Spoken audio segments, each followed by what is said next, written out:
Ya, selamat sore pemirsa, apa kabar? Sore hari ini hari Senin 21 hari bulan Oktober 2024.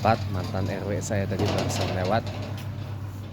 Kita masih akan menyoroti pasca pelantikan Presiden Prabowo Subianto dan Wakil Presiden Gibran Rakabuming Raka, dan juga pasca dibentuk, diumumkan dan dilantiknya kabinet merah putih yang akan membantu Presiden Prabowo dan Wakil Presiden Gibran menjalankan roda pemerintahan eksekutif Indonesia sampai dengan nanti tanggal 20 Oktober 2029 yang akan datang. Tapi sekali lagi mohon maaf, tayangan ini haram banget ditonton bagi Anda yang merupakan pendukung dan pemuja si Asam Sulpat atau Gibran atau Penuhan Mulyono ya, penyembah Fufafa ya, dan juga Anda yang penuhan Prabowo.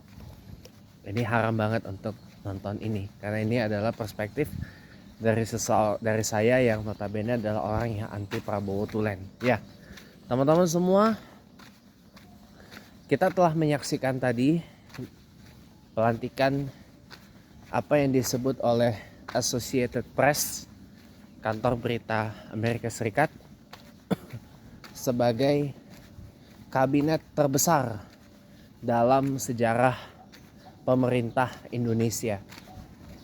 Bahkan jumlah menterinya lebih banyak daripada kabinet 100 menteri yang ada di zaman Bung Karno dulu. 2 kabinet Dwi Kora, Dwi Komando Rakyat, yang jumlah menterinya ada 100 dan sempat ada 101. Kalau ini jumlah total menterinya, menteri plus wakil menteri plus kepala plus pejabat setingkat menteri, ini totalnya ada 109, teman-teman.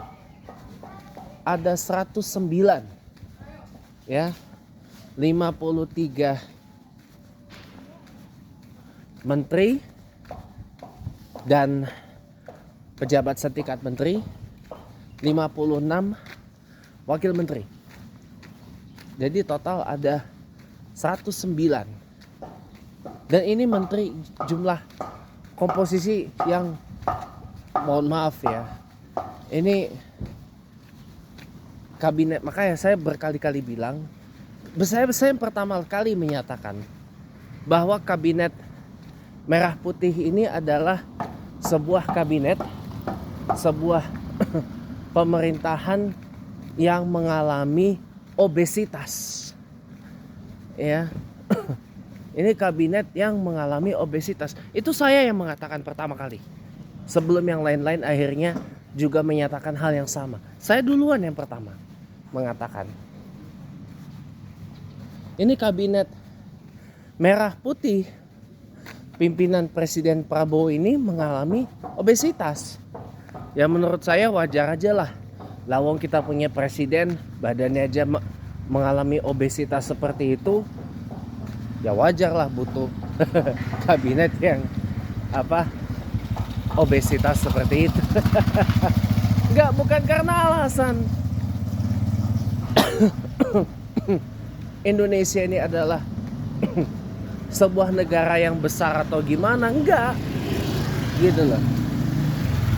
Amerika Serikat yang jumlah penduduknya di atas Indonesia banyak ya, jumlah menterinya aja ada 15. Ini baru menteri. Kalau pejabat setingkat menteri ada 10. Total ada 25. India yang sekarang negara dengan penduduk terbanyak sedunia raya, mengalahkan China atau Tiongkok. Ya. Jumlah kementeriannya saja kalau kita masukkan Perdana Menteri ada 29. Tapi kalau Perdana Menterinya kita coret jadi 28 menterinya.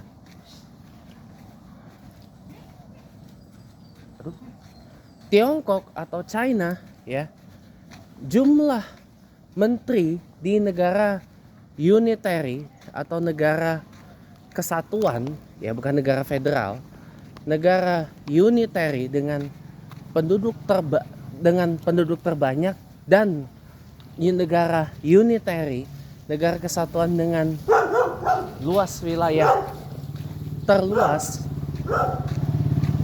ya, jumlah menterinya saja ada 26 katanya, ya, ada 26 jumlah menteri di sana. Jadi saya tuh bingung apa yang mendasari alasan kok jumlah menteri dan wakil menteri atau kabinetnya isinya sebanyak ini. Ditambah Menko, menteri koordinatornya saja ada 7. Ada 7 yang, mohon maaf, alasannya adalah untuk membackup, ya, wakil presiden kita yang zero experience, yang masih 0 pengalaman di pemerintahan nasional. Ini adalah sebuah alasan yang enggak berdasar sama sekali, teman-teman.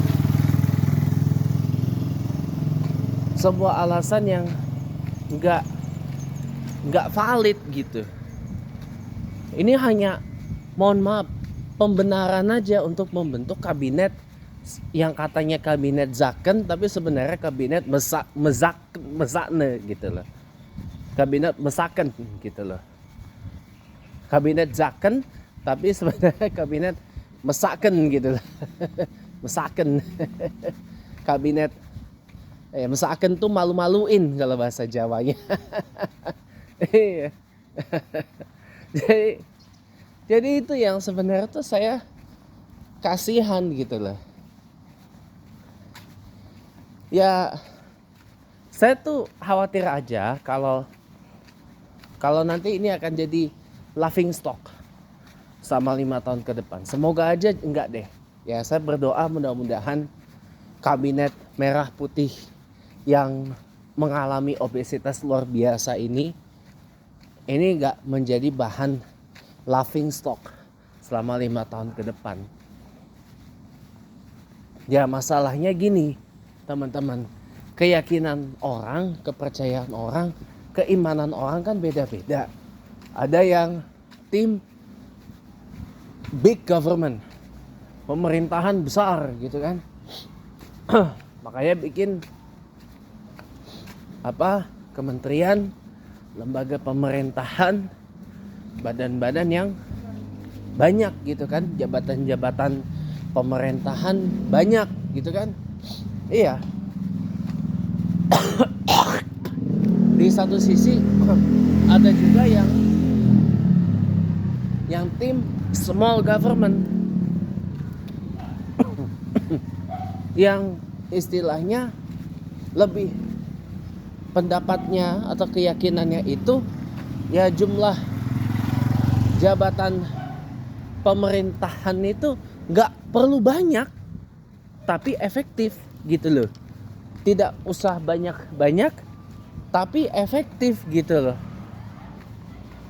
Ngerti nggak maksud saya? Nggak perlu banyak tapi efektif. Kerjanya efektif. Jadi jangan nyusahin rakyat gitu. Nah, itu kalau tim small government ya. Itu kalau tim small government. Tim pemerintahan kecil. Nah, kalau saya termasuk tim yang small government itu tadi.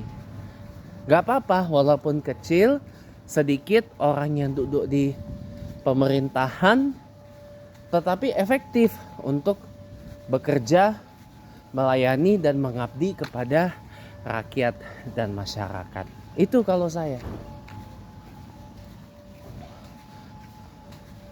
Karena melayani negara, melayani masyarakat, melayani warga itu, meran sebuah negara itu bukan sebuah perlombaan.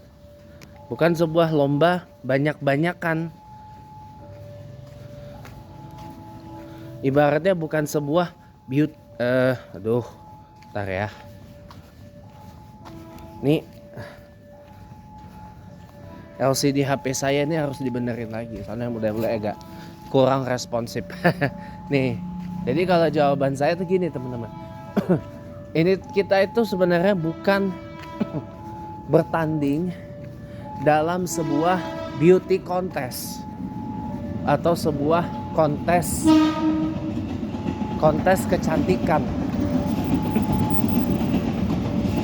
Kita tidak sedang bertanding untuk itu, tapi kita bertanding adalah untuk sebuah kompetisi yang sehat dan melayani dan mengabdi kepada masyarakat, kepada negara, bukan sebuah ajang beauty contest, bukan ajang sebuah beauty pageant, kontes kecantikan gitu loh. Tapi yang ditanya oleh rakyat, seberapa dedikatifkah Anda untuk mengabdi kepada masyarakat? Jangan hanya sekedar bagi-bagi menteri, bagi-bagi jabatan kepada pihak tertentu semata-mata karena balas budi, balas jasa. Ya, terima kasih karena sudah mengantarkan saya kepada kemenangan di Pilpres. Saya jadi presiden, mendapat mandat dari rakyat Indonesia, gitu katanya ya. Bukan itu harusnya yang bahasa yang dipakai. Nah, sekarang gini teman-teman, kalau alasannya seperti itu, menurut saya sama sekali gak berdasar. Ya, kalau alasannya karena Indonesia negara besar atau karena apa, gak relevan. Kalau kabinet Dwi Kora 1 dan Dwi Kora 2 zaman Bung Karno dulu, ya, itu lihat dulu kenapa sampai ada 100 menteri kayak gitu. Karena pertama, negara Indonesia masih baru banget merdeka. Yang kedua, keadaan negara saat itu lagi benar-benar darurat. Tahun-tahun itu Indonesia juga sedang mengalami krisis ekonomi yang parah gitu. Jadinya membutuhkan menteri yang cenderung banyak dan beberapa institusi yang tadinya digabung, dipisah, atau bahkan dibikin baru biar lebih fokus menangani keadaan darurat waktu itu.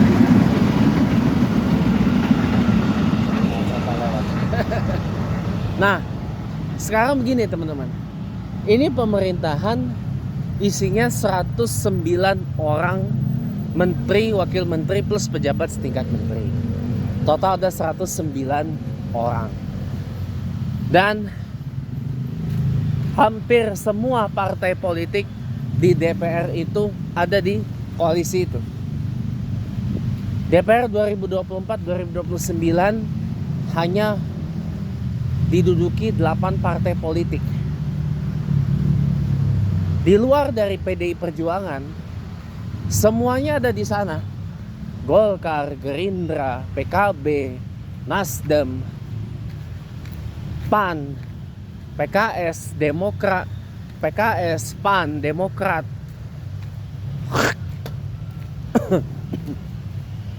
Semuanya ada di dalam koalisi pendukungnya Prabowo Gibran atau koalisi Indonesia Maju Plus sekarang namanya, atau Kim Plus atau orang. Ya, come on lah. Ya. Dan mereka di DPR kursinya ada 348 berbanding dengan PDIP yang ada di luar pemerintahan yang hanya pegang 110 kursi. Come on man, gitu loh. Come on man. Ya, kita ini keadaannya sebenarnya nggak butuh amat untuk yang begitu-gitu itu, karena kita tidak sedang dalam keadaan yang mengharuskan kita membuat unity government atau pemerintahan persatuan. Kalau ini kan apa ya? Ini kan rasa unity governmentnya kentara banget, ya. Bahkan PKS sampai melobi PDIP dengan mengajak gabung dengan alasan katanya tidak memerlukan oposisi. Nah ini kan kentara banget bahwa ada upaya pemerintahan Presiden Prabowo ini membentuk sebuah unity government atau sebuah pemerintahan persatuan.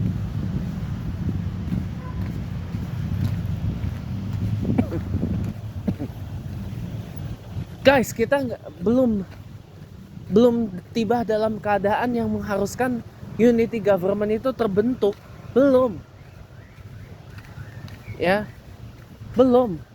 Jadi harusnya dari 8 partai itu kan ada 4 tuh yang berada di koalisinya Prabowo Gibran aslinya. Golkar, Gerindra, PAN dan Demokrat. 3 tadinya di Koalisi Perubahan yang ngusung capres Pak Anies Baswedan, Partai Nasdem, PKS dan PKB. Satu lagi apa? PDIP di KP3 yang ngusung Pak Ganjar Pranowo, calon presidennya di Pilpres 2024 kemarin. Jadi apa ya?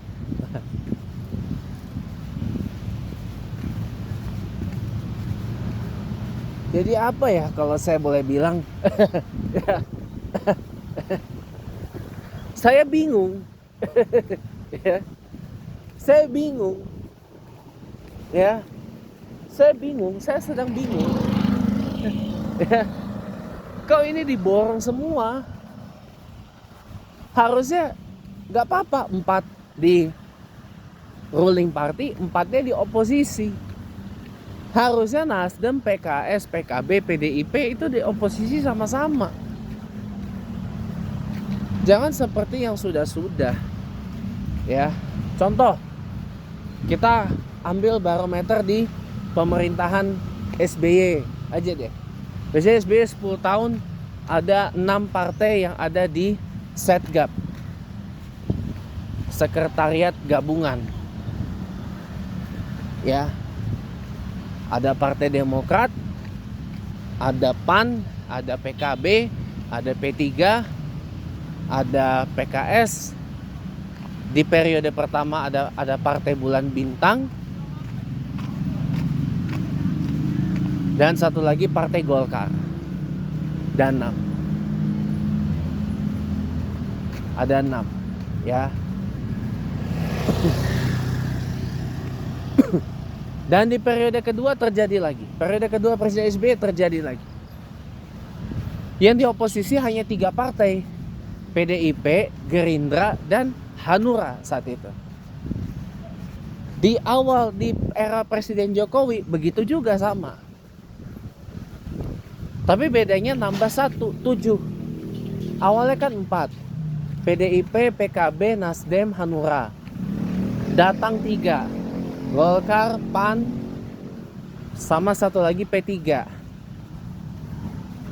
7 kan? Berbanding 2, karena waktu itu ada 9. Gerindra dan PKS di oposisi. 2019 PAN keluar jadi 6. 2019 sampai 2020 keulang lagi begitu. 2020 sampai akhir pemerintahan Jokowi ini kayaknya rasanya roadblock deh. Jalannya ketutup. Just one moment ya. Ya, alhamdulillah bisa lewat.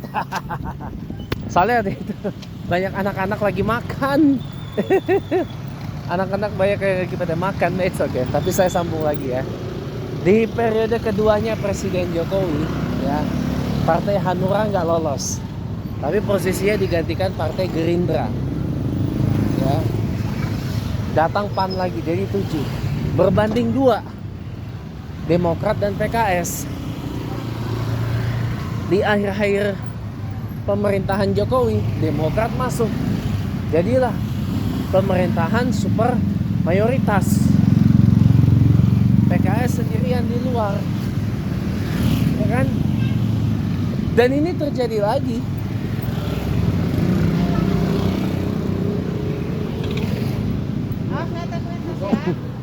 Kenapa gini teman-teman ya?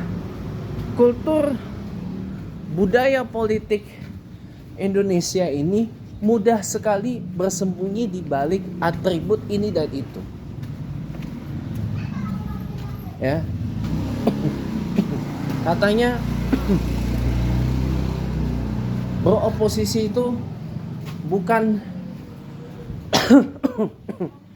budaya politik Indonesia. Budaya politik Indonesia itu bergotong royong, bekerja sama gitu kan dan sebagainya. Bukan begitu cara berpikirnya. Itu namanya cara berpikir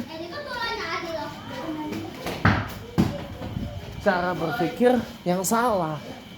Cara berpikir logical fallacy. Kalau kayak gini namanya logical fallacy. Cara berpikir logical fallacy. Kerjasama itu nggak harus seperti itu. Buat saya, oposisi dalam sebuah pemerintahan itu penting.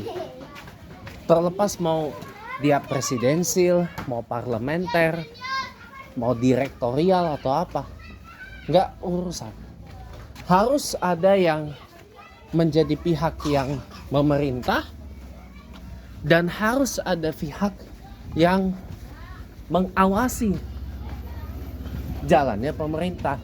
Itulah yang kemudian disebut sebagai sebuah checks and balances, sebagai fungsi pengawasan dan penyeimbang kepada pemerintah. Oh, ada kacamata jatuh di mana tuh? Dan itulah yang namanya fungsi pihak oposisi sebagai pihak yang menjalankan checks and balances. Fungsi pengawasan dan penyeimbang kepada pihak pemerintah, kepada pihak penguasa. Ini penting. Jadi mau sistemnya parlementer, mau sistemnya presidensil, tetap aja oposisi itu ada gitu loh. Tetap aja harus ada mereka yang berperan sebagai pihak oposisi. Oke. Pindah ke belakang. Goblok. Jadi buat saya ya,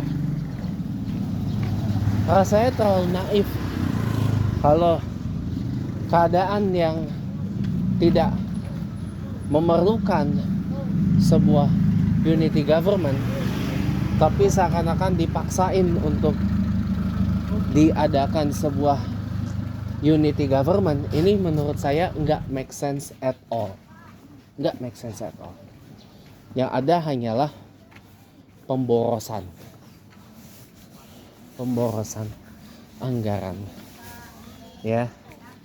Yang ada hanya pemborosan anggaran. Buat saya, yang dibutuhkan sekarang ini adalah sebuah pemerintahan yang efisien tapi efektif untuk mengadres sejumlah isu di masyarakat. Contohnya isu pengentasan kemiskinan, pemberantasan korupsi, pemerataan pembangunan. Itu jauh lebih penting ketimbang bagi-bagi jabatan hanya karena faktor itu tadi, hal seperti itu tadi. Oke, mungkin ini dulu yang bisa saya share. Selamat sore, sampai jumpa lagi.